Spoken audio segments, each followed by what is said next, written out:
What is going on, guys? This is your model Gamers Goon here today with your NBA preseason awards. As you can see, I'm actually repping one of the best final runs we have seen in recent memory with Dirk. Had to put on the Dirk jersey. We'll get to why I'm repping the Mavs a little bit later.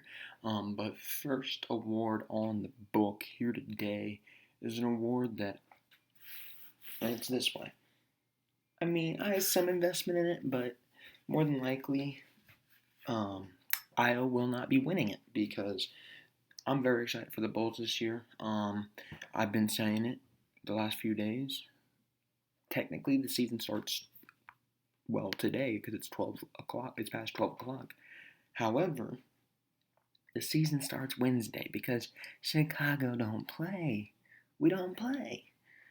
I mean, we'll get some Chicago love later in the video, but we got to talk about Rookie of the Year.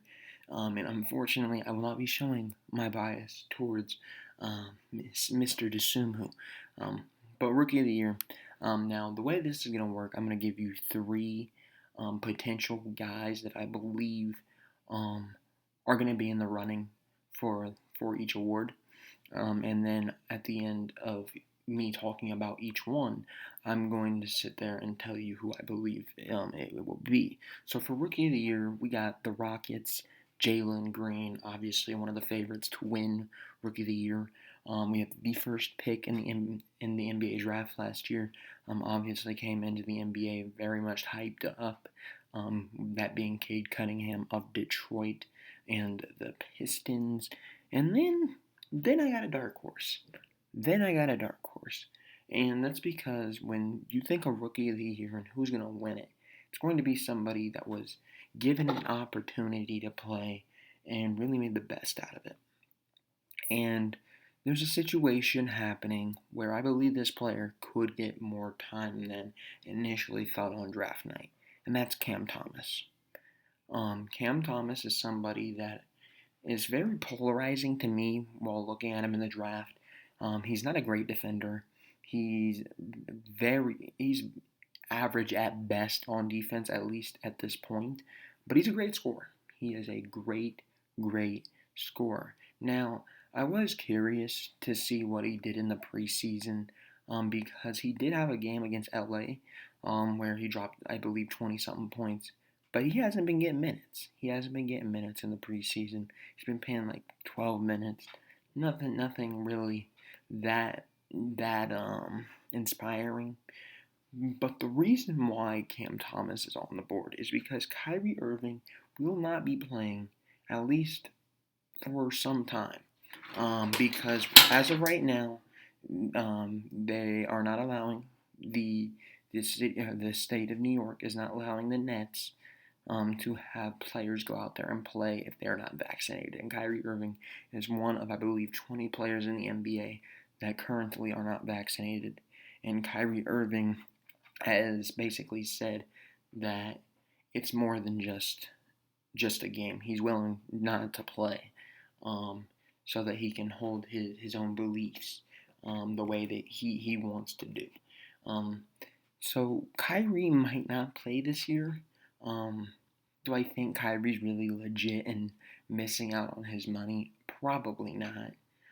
To be honest, Kyrie, probably about 10, 15 games into the season, decides, you know what, I'm itching to play basketball. I really don't feel like Kyrie's really done with basketball and really done just until they figure out the mandate. I don't feel like that's the case with Kyrie.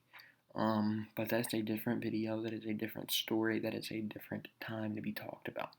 But that leaves a point guard role open. Now, obviously, you know you're getting 20 from KD, probably even higher, probably 28, 28, some possibly 30 from KD every night. Excuse me. And then you got James Harden coming out there. James Harden, he's going to probably have at least 20. So you know where you're getting your scoring from. You're getting about at least half of your scoring from them two guys alone. Now, the Nets are a team that can play defense when they want. They did better in the playoffs than they did in the regular season, but they're not really a known defensive team They do have some guys. They brought in LaMarcus Aldridge back. It'll be an interesting season for the Nets. But there is potentially a role there to be filled at point guard. Whether they could easily put James Harden at point guard, run Joe Harris at the 2, run KD at the 3, and then just piece together the rest of their lineup. Let me you'd have LMA, LaMarcus Aldridge at the 4, and then obviously you'd probably put Blake Griffin in your starting lineup, I guess, or Nico Claxton, one or the other. Or you can run KD at the 4, and add another guard in there. Maybe they want to get Bruce Brown into the starting lineup. He's done a little bit of playing. Maybe they want Patty Mills in there, or maybe Cam Thomas gets an opportunity. But Cam Thomas, at least for the time being, with Kyrie out, I expect him to, when he gets the opportunity, to show out. There is one more spot on this team where I believe, because a lot of the surrounding pieces, Bruce Brown's not going to go get you 15 a night. He might go get you 10. But there's the third scorer on this team is still up in the air. That could be where Cam Thomas comes in. He could get you 15, 16. Cam Thomas is a scorer. Comes off the bench, gives you 15, 16. And potentially, since the Nets are one of the bigger teams, gets more eyes on him. And Cam Thomas, potentially not even just in the running for Rookie of the Year, but in the running for Sixth Man of the Year. So it's very interesting what could happen with Cam Thomas. But with that being said, and all the stuff going around with Cam Thomas potentially maybe playing with this Nets team, I'm not really sure, depending on the Kyrie situation. If Kyrie ends up playing 10, 15 games into it, count this dark horse out. I don't think if Kyrie plays that Cam Thomas even has a relative shot. But if Kyrie's not there, I can see it. It might be a very oddball long shot for a lot of you to kind of see, but I definitely see it with Cam Thomas. But the name of the game when it comes to Rookie of the Year is you gotta be good, and then you gotta have opportunity. There's 2 players in here that are good, and they will have an opportunity. Jaylen Green and Cade Cunningham. They're both guaranteed to have opportunity. However, Cade Cunningham is playing for Detroit. Jaylen Green is playing for Houston. Neither team is something that you really want to go out of your way to watch. So when you're going out of your way to watch these games, it's more than likely going to be for one of those 2. And to me, at least, the more exciting player, the more of a draw as a player and what he can do is Jaylen Green. I'm not saying that Jaylen Green is the better player, but Jaylen Green is definitely more polarizing, more of a character to watch. I watched Jaylen Green in high school. He came to my hometown and played basketball there against a team from up in St. Louis. But he can put on a show, and that is more than likely where I think everybody's head's going to be. Is yeah, Cade has a solid year. Cade was able to put up 17 and 6 and maybe 5 rebounds. But Jaylen Green was able to drop 20. Jaylen Green was able to have 4 assists. Jaylen Green was able to get 3 rebounds. And he put on a show, getting dunks, getting highlight reel after highlight reel after highlight reel. Jaylen Green, in my opinion, is going to be more of the polarizing figure. For sports media, he's going to be one of those media darlings, much like how we've seen in the past, where Zion comes in and all the news outlets are waiting on Zion. I think that could be Jaylen Green. Lamellar, I think that could be Jaylen Green. Jaylen Green's definitely the most polarizing figure out of this draft class, in my opinion. And that is exactly why the Rookie of the Year is going to be Jaylen Green, if you ask me. If I were to put a bet on anything, it would be Jaylen Green. Then we have the Most Improved Player of the Year. Now, this is one that I'm very, very iffy on, because you got to figure out a team that is going to not only have one of these players, but have an increased role for one of these players. You got to find a situation where there's an opportunity to be had. There's a advancement to be made. Who's going to be the Christian Wood of this year? I mean, Christian Wood at transferred teams, not a good situation for him, or well, for a team success, I mean, necessarily for him, but he came out and he himself had a good individual season. Um, but do you get that? Do you get that from any of those guys? I don't know, because none of the guys that I have listed are players that have switched teams and are getting increased roles because they switched teams. These are players that I just expect to get increased roles. The first one being Terrence Mann. Kawhi will not be there this season, and Terrence Mann, obviously, one of the better defenders on the team, had a very good playoff run for Terrence Mann. He did. There was a bunch of articles coming out going into the season already, and it was talking about how GMs have voted Terrence Mann to be the most likely to be the most improved player, and everybody thinks this kid is good. We all know he's good, but we think he can have an extra level to him, and he's going to have that opportunity. Now, I can't guarantee what the Clippers starting lineup is going to look like, but I would not be shocked if we see Paul George and Terrence Mann paired together. Terrence Mann, I expect to have a very increased role. Reggie Jackson might even be in the conversation for most improved, because I expect Reggie Jackson to potentially be the second scorer on that team. Eric Bledsoe's on that team, but I don't think Eric Bledsoe gets more minutes than Terrence Mann, to be honest. Terrence Mann has an opportunity. He has an opportunity. He's in a big market. He's in LA. He's gonna have a lot of eyes on him. He has the opportunity. He has the notoriety. Now it's just on him. If he can show out, then he has the award in the bag. He has it in the bag because everybody's gonna be watching Clipper games. Everybody wants to see Paul George go off for 25, 30 points. Everybody wants to see Reggie Jackson go crazy. We want to see what Reggie Jackson did towards the playoffs. We want to see what some of these guys can do that they brought in.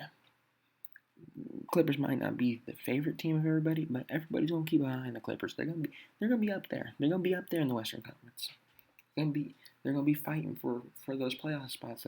Those top five playoff spots. They're gonna be fighting for them. So definitely gonna have eyes on him. Terrence Mann, I hope has a good year.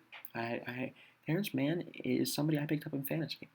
I also picked up Patrick Williams, so I was very, very close to putting on this list, but I think Patrick Williams is not going to really have an increased role offensively.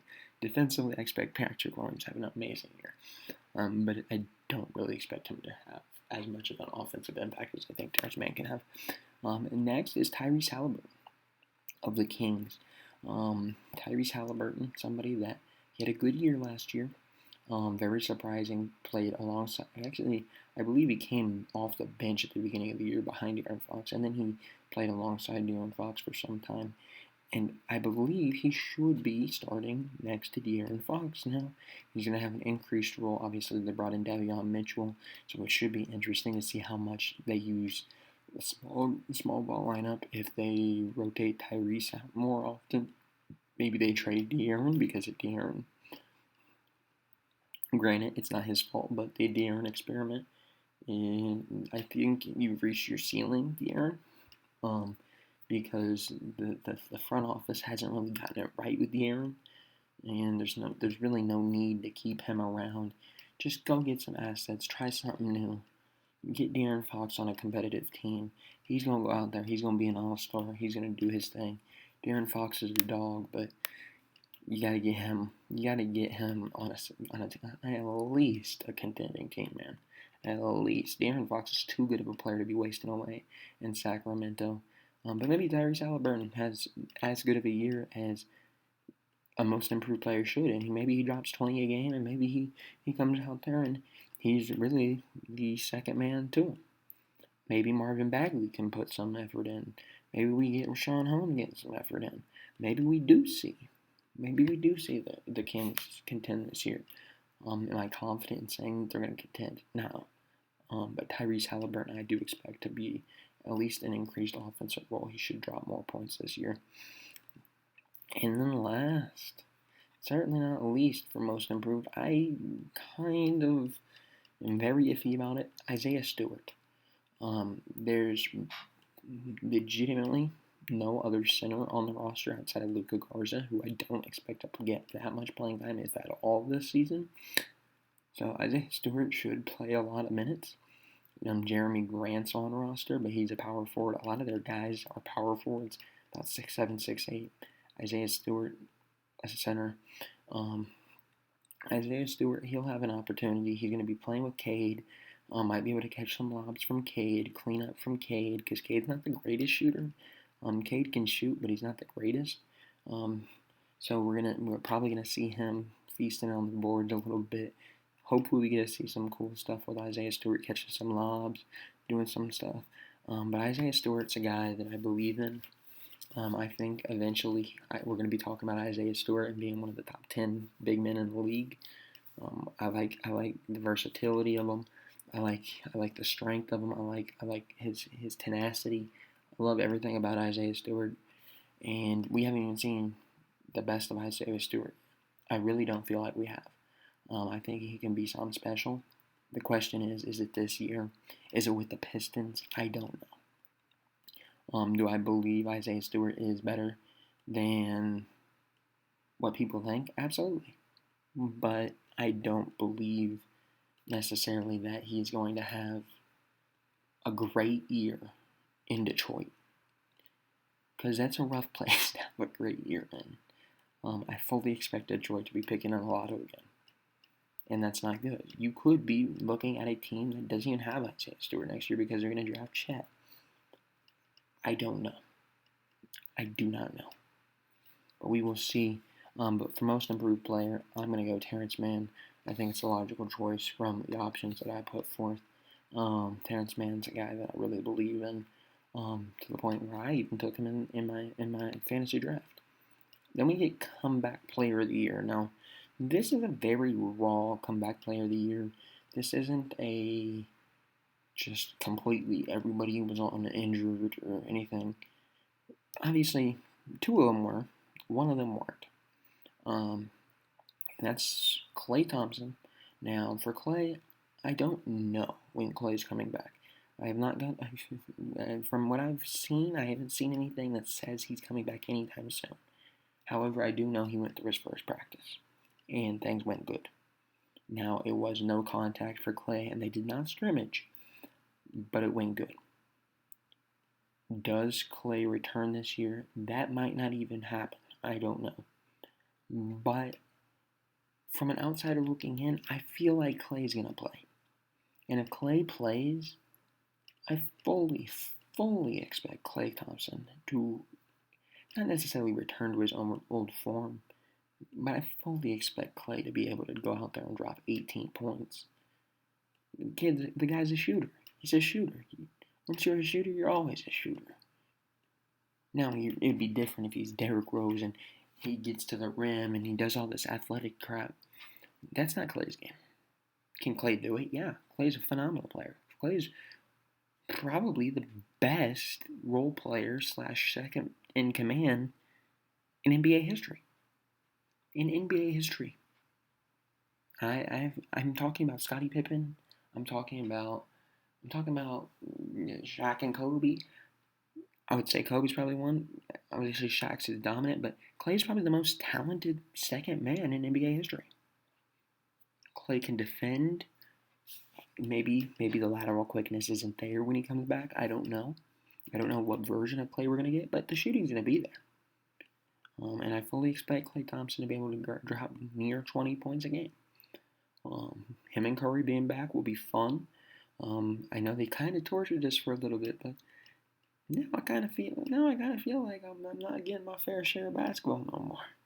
I need to see some Klay Thompson, Draymond Green. I need to see some Steph Curry out there, man. Let's do it. Let's run it back for one time. So it definitely depends on when Clay comes back, but if he comes back, I fully expect him to be comeback player of the year. Fully expect him. Let's get into the other injured player because the other one is going to turn some heads. Lamellar Ball. Lamellar Ball obviously got injured towards the end of last season. Lamellar Ball had a phenomenal rookie year, and then he got injured. He got injured, unfortunately. Now, LaMelo, your brother, does play for Chicago, but that does not mean I'm going to give you pity points and say you automatically got this in the bag. But LaMelo, I fully expect to be an all-star this year. I fully expect LaMelo to lead this Hornets team to a play-in game, which is a different video. We will be doing another video right after this, but you'll see it probably. Yeah, you'll see it right after this as well. But hasn't been filmed yet. But LaMelo, I fully expect to make a good run this year, or be a big part of the big run this year that I think the Hornets could be on. So LaMelo definitely gonna be in the comeback player of the year. Might not be the ideal comeback player of the year, but it's my fucking list. Shut the fuck up. Don't even talk to me. But then the third one. The third one is Ben Simmons. Now let me explain this to you. Everybody and their mother have been talking about this dude and how he has no game. He has no game. Now let me pull up Ben Simmons' stats. Now, I did have this debate that I would not trade Zach LaVine for Ben Simmons. I did have that debate, and people are like, well, at least Ben Simmons can do a lot more than Zach. He's a defensive player. I'm not trading Zach LaVine. Unless you want to get me honest, I don't want to fucking trade Zach LaVine. I don't want to do it. But Ben Simmons last year, he dropped 14 a game. Not the best. 7 rebounds, 7 assists. 7 rebounds and 7 assists. And let's go through Ben's career. Ben is a career 16-point-a-game scorer. Career, essentially 2 steals a game. Career 8 assists a game. Career 8 rebounds a game. There's so much Ben can do that it makes no sense to act like he's a scrub. Yeah, Ben might not drop 25 or 28 points a game. Yeah, he might not be as flashy with the scoring as Embiid. But if you don't think Ben Simmons is equally as talented of a player as Embiid, then I don't know what you're doing. Ben Simmons does so much. Now, Embiid is I might have said that wrong. Embiid is a MVP caliber player. Ben Simmons is an all-star caliber player. And I've seen a lot of wild takes about Ben Simmons. Oh, we should put this guy in Shanghai. Obviously, it was just a joke, but the disrespect to this man. And I fully expect Ben Simmons to get booed out of Philadelphia as soon as he steps in there. And I don't even blame Ben for holding out on the Sixers. Everybody acted like he fucking sucked. Ben Simmons is going to come out there, and he's going to drop you 8 assists. He basically drops damn near a triple-double every night. Close. Doesn't drop it exactly. He's not like Westbrook where he averages a triple-double, but it's close to a triple-double every night. And then, on top of that, you're getting elite defense. But yeah, he's a scrub. He's a scrub. He can't play. He's passing up opportunities. You get what you get. This guy is an all-star player. He is an all-star. So, I mean, if you want to just let him go, I mean, Chicago will take him. I mean, you want I love you, Alice, but if you want Alice Johnson, take him. For Ben Simmons, fuck. Shit, we'll take that. We'll take that deal in a heartbeat. Ben Simmons is a starter on any team in the league. Any team in the league. The Warriors, the Nets, it don't matter where you put him. It don't matter where you put him. Ben Simmons is a starter. Ben Simmons is one of the best players on every single team in the league. Does that mean Ben Simmons is the best player on every team? Maybe not. You put him on the Pistons, yeah, he's the best player on the team. You put him on a team like the Bucks, no, he's not going to be the best player on the team. There's players better than Ben. Ben is, in my opinion, still a top 25 NBA player. So I don't really understand. I understand where it's coming from because Ben didn't live up to expectations in the playoffs. But you know what? There's a lot of players that haven't lived up to expectations in the playoffs. There's a lot of players that did not live up to expectations in the playoffs. Just think about it. Just think about that. You know how crazy everybody was memeing Paul George. Paul George came out. He did pretty good. Paul George turned some heads. So maybe chill out. But for comeback player of the year, I have it locked on Klay Thompson. And then we get to defensive player of the year. This one, I think it's kind of obvious. Top two guys at least. Rudy Gobert, obviously, perennial defensive player of the year candidate, and Giannis Antetokounmpo, perennial defensive of the year candidate for obvious reasons. Both guys are lengthy. Both guys get up. They block shots. Both guys get in passing lanes. Well, Rudy Gobert not so much, but they get the big arm spans. They're hard to score on. You can't score over them when they're doing that.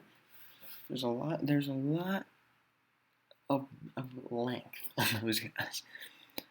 But then we got the guy that had the toughest defensive matchups last year, Lonzo Ball, playing in Chicago. You knew I had to throw a Chicago boy in there. Lonzo's been an elite defender through his NBA career so far, and he's had to guard some of the better players in the league. He's had to guard the KDs. He's had to guard the Kyries. He's had to guard the Hardens. He's had to guard the Giannis's. He's had to guard some of these top talents. He's had to guard LeBrons. He's had it all. He's seen it all. And now he's on a team that's going to be on ESPN. Now he's on a team that everybody's going to be watching because not only do they have Lonzo, they got Flight 8, Zach LaVine, who's put on highlight reels every single night you watch him. He's dropping 25 a night, guaranteed more than likely. DeMar DeRozan, he might be dropping close to 20. Then you got P. Will coming out there with all that elite defense. I don't expect P. Will to come out there and drop 15 a game. I would be happy with 10 and some great defense from P. Will. And then obviously you got Vooch. Vooch is going to come out there. He's probably going to drop about 20 a game, 20 and 10. And then off the bench you got Kobe. You got Alex Caruso. Caruso is in Chicago now. You got Derrick Jones Jr. who's putting on dunk shows. You got the boy Javonte Green, who had a phenomenal preseason. I mean, the Bulls are back. The Bulls are back. And then you got Lonzo, who's going to be right there, manning it all, being the front guy, the point guard of the team, playing the best defense on the best player on the other team. Maybe it's going to be between him and P. Will. Him and P. Will are probably going to switch best players. So you might see a night where KD's being guarded by Lonzo. You might see a night where KD's being guarded by Pat Williams. I don't know, but it's going to be interesting. It's going to be an interesting year, to say the least. I expect Lonzo to be one of those Defensive Player of the Year candidates, but at the end of the day, you're not beating Rudy Gobert for a Defensive Player of the Year candidate. You're just not. I'm thinking Rudy. For Coach of the Year, we got the Hawks coach, Nate McMillan, Trae Young, Bogdan, John Collins, Clint Capella. They are set to have a good year. They're more than likely making the playoffs, if you ask me. I'm pretty confident in saying that Nate McMillan is going to be at least one of the top coaches this year, because he's going to be able to turn that team into one of those real contenders. They're not going to be in a play-in game. They're going to have a guaranteed spot in the playoffs. Next, we have Chauncey Phillips of the Blazers. Now, this is a very raw shot in the dark.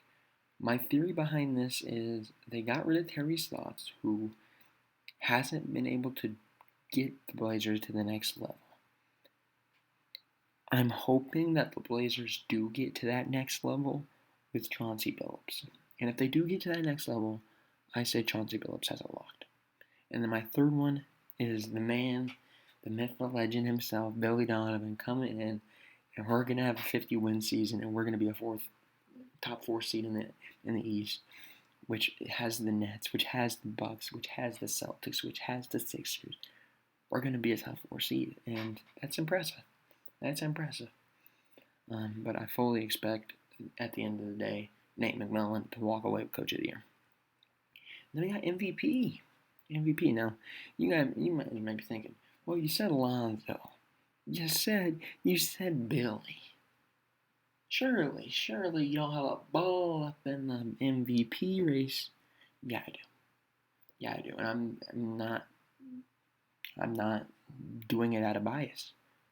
Zach LaVine last year played at an MVP caliber. The only reason why Zach LaVine was never in those discussions is because the Bulls were mediocre.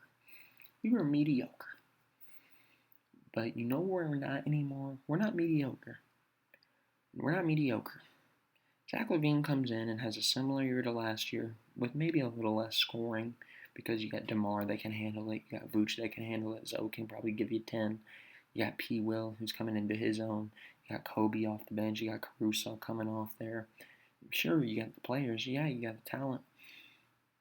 I fully expect it. I fully expect Zach LaVine to have an MVP caliber season again. And this time it will matter because I expect us to be one of the top teams in the East. And if that is the case, Zach LaVine is going to be a major part of that, and he definitely is going to be in MVP conversations. Another guy, Joel Embiid. I think everybody probably thinks this guy's going to win MVP coming into the season because, well, Ben Simmons, we don't know whether or not he's getting traded, what's happening with him. Maybe Ben Simmons plays, maybe he doesn't, I don't know. So when the Sixers make it, it's more than likely going to be because of Joel Embiid being a 28, 10 type of guy. Joel Embiid's going to have a good year. Going to have a good year. And then we get into why we're the Mavericks. I fully expect Luka to be in MVP conversations this year. I fully expect Luka to have a exceptional year. I expect the Mavericks to be a contending for the playoff team. I don't know whether or not I haven't really decided yet who I think is the top 8 of each. I'm not going to be doing play-ins. I'm just going to do who I think is the top 8 teams. But Luka, he's going to have that. He's going to have a good year. Now, the question with him is the team success going to follow? I don't know. Is Chris Stapps going to be Chris Stapps, or is he going to be Chris Trash? I mean, what is he going to be? I don't know. But they lost scoring. I don't think Tim Hardaway's there anymore.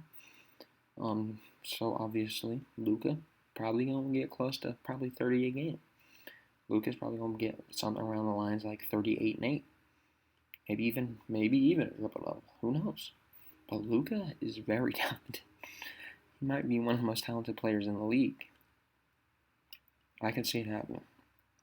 I can definitely see it happening with Luka. But at the end of the day, I have to go against the Luka hype. I got to go against my own bias. I think Joel Embiid wins. I think he wins. I just think it's the obvious choice. But anyways, hopefully you guys enjoyed this. Let me know down below who you think will win each award this season. It should be a good season of basketball. Definitely should be fun. Shout out to Dirk, one of the better power forwards of all time. I'm not gonna sit here and act like he's the best power forward of all time because I'm gonna be honest with you. I ain't gonna sit here and talk about, well, maybe the best power forward of all time was back in Alonzo Mourning's day. Shit, I didn't fucking watch him. I'm not gonna sit here and act like I did. One of the best power forwards of my time. You wanna call Kevin Garnett a power forward? I'll put him up there with Dirk. Shit, I don't care. But Dirk, one of the best. Shout out to Dirk Nowitzki. But we're getting out of here. Thank y'all for watching the NBA Preseason Awards ceremony, I guess we're going to call it. This will be uploaded once I finish my journalism classes tomorrow. So right before the games, I believe. Yeah, right before the games. right before the games. The game started at 4:30, and then the 7 o'clock game for me, which means I will be out of my class by then, so I don't have to worry about getting this out at least soon. But anyways, thank y'all for watching, and definitely go check out the video about immediately preceding this, and that will be who I believe will make the playoffs. Thank you for watching, and see you next time.